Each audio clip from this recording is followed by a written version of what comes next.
you're doing, you're adding value to your clients by giving them way more than just the chip paint, the railings in this area. You can actually add value to a house, close, and have some equity. Are we seeing appraisals at the end? Are they appraising and are the values actually adding up? Welcome to another episode of Real Estate Redefined here at Seaport Real Estate Group. We're here to have a little discussion with Mike Mish of Eastern Connecticut Savings Bank. Discuss a few of the things that realtors out there are dealing with the low inventory that we have. Yeah. Most of my buyers that we've been out shopping with in multiple offer situations. The house isn't exactly what they want. How can we help? So one of the things with the programs that we offer at Eastern that we're using to help people in this area are renovation and new construction programs. Renovation loans obviously are something that a buyer can go in and look at a property, not in the traditional sense where borrowers always use those renovation programs simply to maybe fix up a house with some small things to make it qualify for a certain kind program. Of just get over the hoops, through the hoops. Right, just get over the hump, just get into the house, make sure it meets the FHA guidelines or whatever guidelines. What are we finding? Like chip paint? Yeah, chip paint, railings, broken windows, railings. Silly stuff. Yeah, things that FHA, VA, or USDA, borrowers generally had issues with in the past. Yep. And what I've done prior to coming to Eastern and now at Eastern is kind of looking at renovation with referral partners and with borrowers differently than just kind of like patching up a house to get it past a program. Exactly. And in this environment where you have low inventory, it's really worked out well because now borrowers are looking at renovation loans instead of maybe doing 5,000 or 10,000 renovations. They're looking at buying a house in an area or a neighborhood where they want to be, where they can't maybe afford a new construction house. And they're then taking that house and doing large-scale renovations to fit, the buyers of today that are looking for, open floor concepts, energy-efficient appliances, different variations on making the house what they want and customizing it. Maybe turning a ranch into a colonial or something along those lines to really customize housing and make it what they want and get it into the budget that they can afford. So this particular loan has kind of changed with what you're doing. You're adding value to your clients by giving them way more than just the chip paint, the railings in this area. You can actually add value to a house, close, and have some equity. Are we seeing appraisals at the end? Are they appraising and are the values actually adding up? So the nice thing about our program is we do, when we do the appraisals, we have all the repairs that the borrower or the homeowner wants to do with the renovation loan. Yep.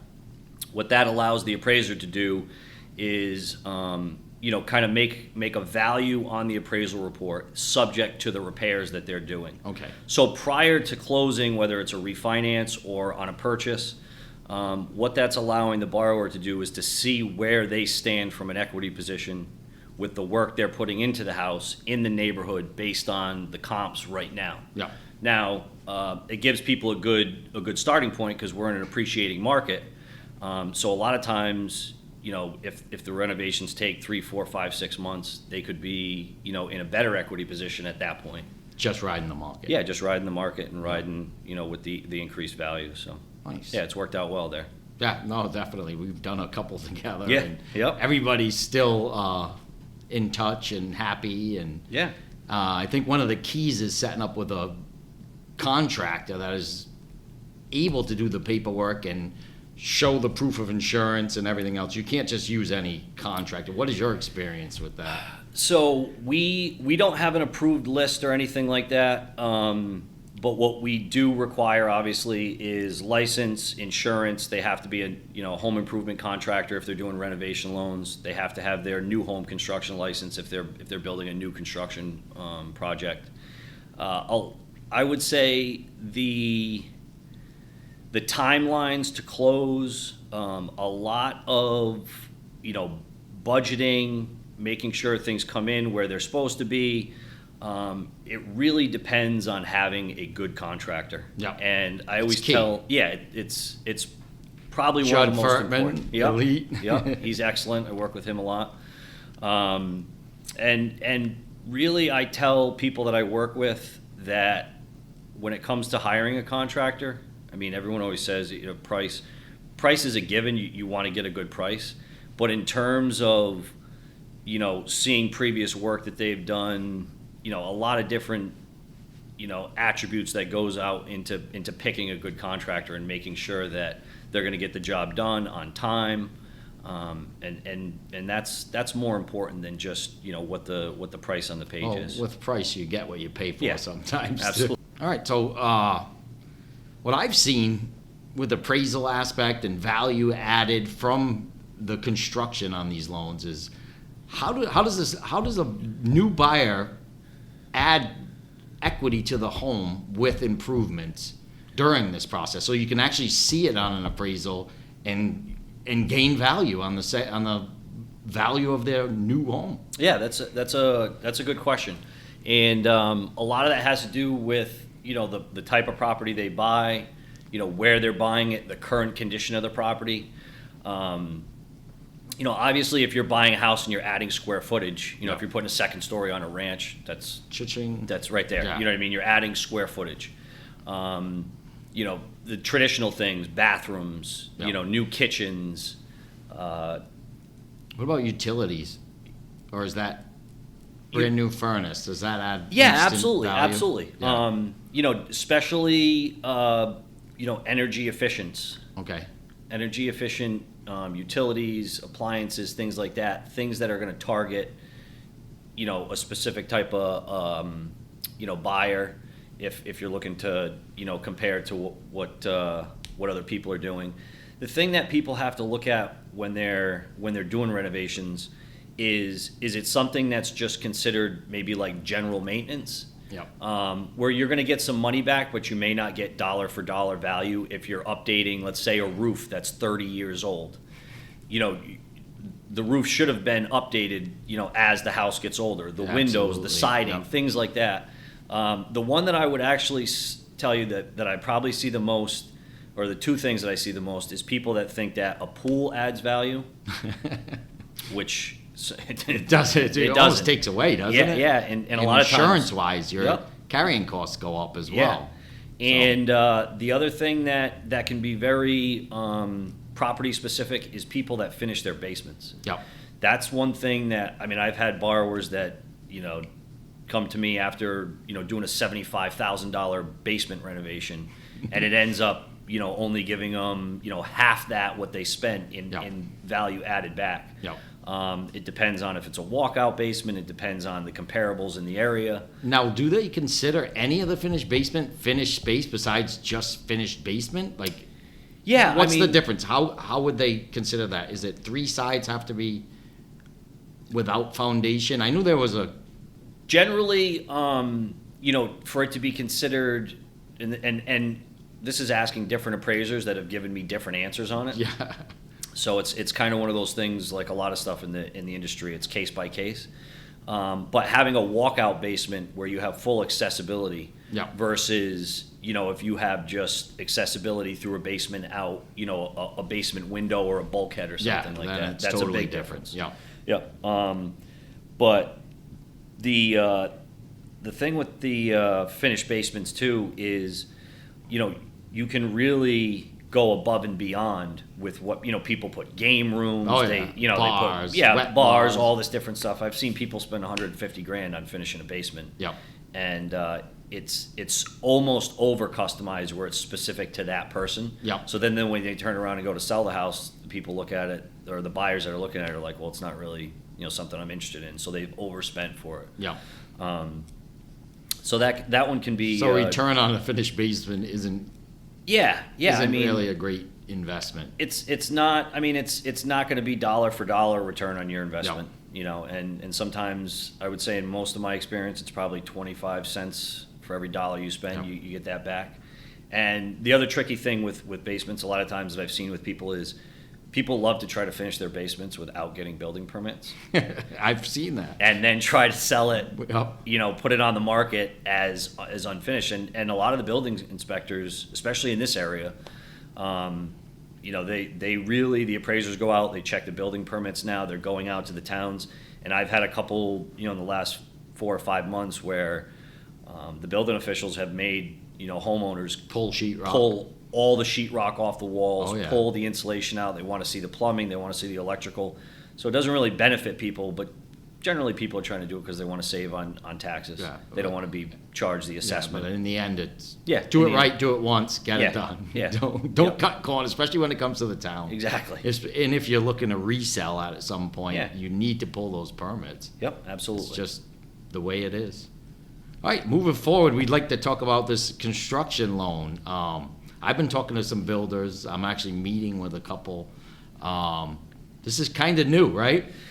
Yeah, I mean, the way that we've set the program up is definitely unique to this area. Generally, if you talk to most people and even clients that I work with now, they'll usually come in assuming that you have to put 20% of the acquisition costs or the build cost, which So that's is land. right, land plus total cost of construction. Yep. That's always been kind of the, I would say kind of the traditional 20% down, and that's what most people think, which is why for many years in this area, since the last big building boom in the late 80s, Yep. when builders were, putting everything on spec, Yep. that's kind of how it's always been looked at. We do the program at Eastern with 5% down. Wow. So it's, for most people, it's pretty close to what the average person is putting for a down payment. And it's allowing those borrowers that can't find the house that they want. Because of the low inventory. Because of you the can low Build your inventory. dream home. Right. And there really hasn't been any large scale building, in southeastern Connecticut since the late 80s, Yep. early 90s. I mean, there's still some here and there, and Scattered. Yeah, scattered. And there's a lot that has to do with that. The cost that the towns have put on Yep. with regulations and things. Most of the towns, what they require for builders to install roads. A lot of towns got rid of the ability to build flag lots and subdivision. Yep. Ways to Cul-de-sacs. divide land Yep. and things. But because now we have money coming into this area from outside this area, mostly Boston and New York buyers are coming in. Yep. What they look at for, cost of construction to build a new house, coming from New York or Boston, it's not as drop big a in the deal. bucket. Right. Yeah. So- Compared to New York. Yeah, so you're seeing a lot of builders, new home builders in the area, and, we've started working with more and more. And Well, I it's- think that helps buyers. Yeah. With the low inventory, but I think also it'll help the builders. People Absolutely. holding on to these large parcels of land, have approvals, they have them on the market for years, Yeah, and they sit. Yeah. If you look, land sits. Yeah. But this is an option for them to get out from under the land, actually get funded somewhat upfront. Yep. And close all at one time, right? yeah. And I mean, That's amazing. it'll have a trickle-down effect as more people start to, in the $350,000, $400,000 range and up, as those people start to build more, Yep. they're less likely to, push the prices up on already built homes, which is going to help those other borrowers. So it starts to trickle down throughout. And it creates a new tax base Yeah. for the towns that we're building. Yep, building absolutely. it. Yeah. It has a lot of positives, in So this area. all you buyers out there looking in this market and having a tough time with low inventory, give me a call. We'll set you up with Mike, and we'll get out there. We'll find you a piece of land, get the approvals, and Yeah. get the ball rolling. It's an amazing program. I can't wait to start. I actually have a meeting this week with a builder for 20 lots, so that'll be coming up soon. Yeah, I'm and excited. the builders like it because, as opposed to building a house on spec and trying to figure out what, the buyers in this area want, Yeah. the builders, the risk is off them and their own pocketbook. They can customize a build to what a homeowner wants and not worry about trying to sell it on the end. Yeah, because it's already finished. And Yeah. people might want changes. Or, Exactly. Yeah. They know the draws. I've talked to a lot of builders, and what a builder makes, the average person doesn't realize a builder makes a lot less per house than what your average consumer thinks. Yeah. So it allows these builders that are doing a good job building a quality house, instead of trying to build a spec house, it allows them to be almost like just they're managing the project for the homeowner. Yeah. It creates an overall better experience for the borrower, Yeah. for the builder. And in the end of the day, everyone gets exactly what they want. Yeah, exactly. Right. So Yep. they're not shooting into the wind. They're Nope. getting exactly what they want. They know what they're getting. The plans are designed. They all get approved, and everything's paid in draws. Yep. Nice. Yeah. Yeah, we usually do up to 5 draws depending on how the builders break down the cost and things like that. Yeah. So it's the response that I've had from some of the small to medium to even larger building companies in this area has been very positive in terms of what we're doing here versus our competitors and other banks and things in the area. Does this doing include construction. like driveways, everything? Yeah, it includes everything. Site work? Yep. Everything. Site work, septic, wells. Yep. People putting in high energy efficiency, furnaces or air conditioning. Yeah. The big one that is starting to become more popular is obviously solar. Yep. So you see, especially down in these areas closer to the shoreline, as higher end buyers, and they're looking at energy efficiency. They're looking at net zero housing. Carrying costs. Yeah, so that's something I think in the future you're going to start to see more. The industry is going to have to deal with the fact that as these high energy efficient homes and these net zero homes, where you're essentially through solar and other means, creating a break even on your energy costs. Yeah. That has to then be taken into account with the fact that those borrowers don't have the same monthly bills for, heating oil or electricity that they have in the past. Yeah. But that house has a higher upfront cost. So that's something that I think that over the next couple of years you'll see in this area as more people get into the Long energy. term, it pays off. Yeah, absolutely. That's how that works. Yeah, and if you're not leasing solar, if you're buying it, putting it on your house, it's only a benefit to you because you get the tax credit. Yeah. So with the market being the way it is and Yeah. the interest rate so low, right. how do you think it's going to affect the market in the future? And if you were in a 2.5% interest rate right now, would you ever sell? That's a good question. I mean, you're always going to have some turnover, in these markets.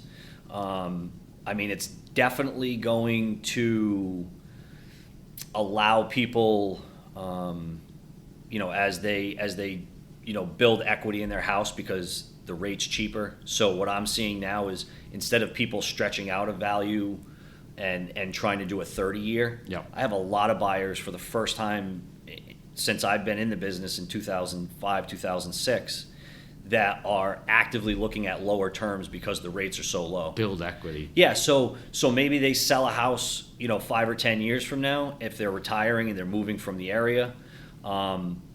So shorter loan terms would help. Yeah, Yeah. most of the people that, I'd say probably 90% of the refinances I'm doing right now, people are going down to 15-year terms. Yep. Smart. So they're paying down their mortgages faster. I think there's more with the younger age group too. They lived through the early 2000s and they saw some of the mistakes that was made, and they're much more cognizant of payments and terms and rates and buying correctly and, Yep. and all the things that make like a good home buyer. The Dave Ramsey effect. Yeah, almost. Yeah.